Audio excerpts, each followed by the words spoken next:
intolerância, de não aceitação do outro como ele é. Agora é tempo de parar e pensar. Somos todos imigrantes também.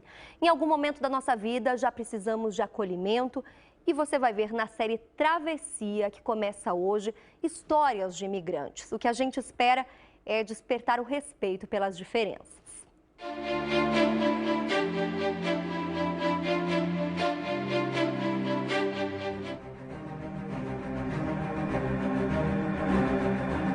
Migrar faz parte da nossa história. Surgimos na África há 200 mil anos depois de passar por algumas mutações.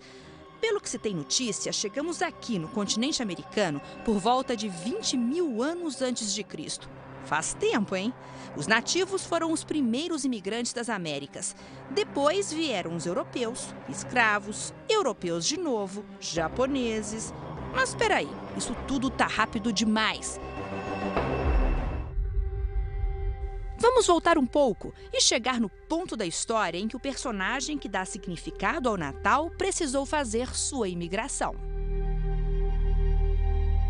Está registrado na Bíblia, no Novo Testamento.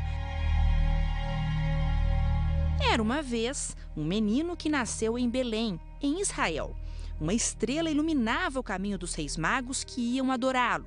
E era tanta luz que o rei, na época, Herodes, ficou com medo de ser ofuscado. Aliás, os magos já chamavam o menino de Rei dos Reis. Herodes se sentiu ameaçado, a ponto de mandar matar todos os meninos até 2 anos. José adormecia quando, em sonho, um anjo pediu que ele se levantasse e fugisse para o Egito com Maria e o menino Jesus. A fuga para o Egito já foi contada, recontada e retratada de várias maneiras. Aqui no estado de São Paulo, um grande artista se dedicou bastante a ela. Cândido Portinari fez várias obras só sobre essa passagem da Bíblia. Uma das primeiras delas está aqui, olha, na casa onde ele morava. Ele fez muitas obras em diferentes técnicas, em diferentes propostas, mas ele fez várias vezes a fuga para o Egito. Assim, ele tinha uma predileção pelo tema. Agora, gente, a família do Portinari, ela era muito religiosa. E ele também era filho de imigrantes italianos, não é? Você acha que isso pode ter alguma relação com o fato dele retratar tanto essa fuga para o Egito? Sim, se nós entendemos a fuga para o Egito como um aspecto, né, da saída, da busca por uma outra condição de vida, uma necessidade de sair da sua terra natal e entender também a fuga para o Egito como uma família que sai, né, em busca de um outro lugar por uma necessidade premente, nesse caso, né, salvar a vida do filho. Né? As pessoas se mobilizam, mudam, né, por vários motivos, mas é um tema muito forte, sim, na obra dele e que a gente pode pensar, né, que ele pode ter feito essa associação, né, da saída, né, com a busca da vida melhor, mas assim, tendo sempre na fuga para o Egito um tema predileto da obra dele. E a vida do Portinari, a obra dele sempre foi muito permeada por essa questão da imigração.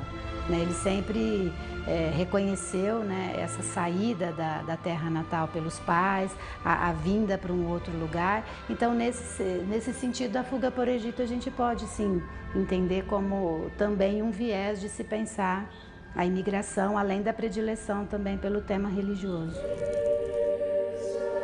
A religião está presente em muitas obras de Portinari.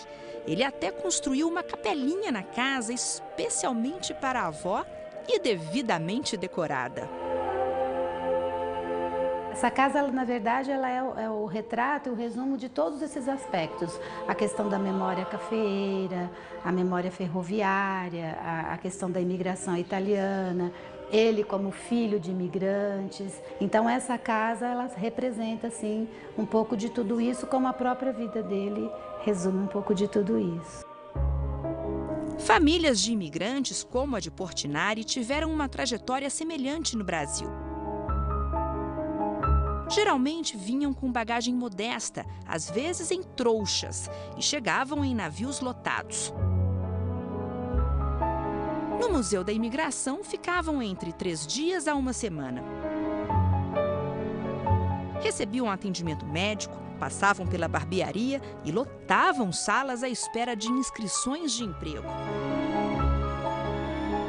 Olha só que interessante, aqui tem uma simulação do refeitório com imagens da época projetadas sobre as mesas, olha. Agora vem aqui comigo que a gente vai mostrar para você um outro ambiente ali no fundo.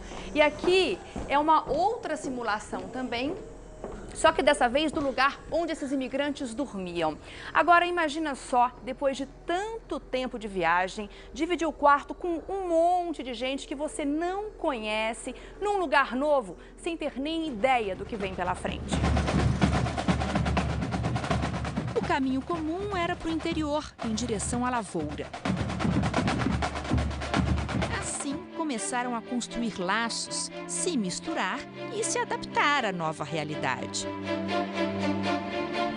É a história da imigração, a história do menino obrigado a deixar a terra dele tão cedo, a história de famílias, que nós vamos mostrar numa série especial de reportagens. Histórias que em São Paulo começaram no Museu da Imigração e que hoje continuam em lugares como este, olha. Aqui na Casa de Passagem chegam imigrantes, principalmente refugiados, com sonhos, esperança, trazendo na bagagem a cultura deles e enriquecendo a nossa.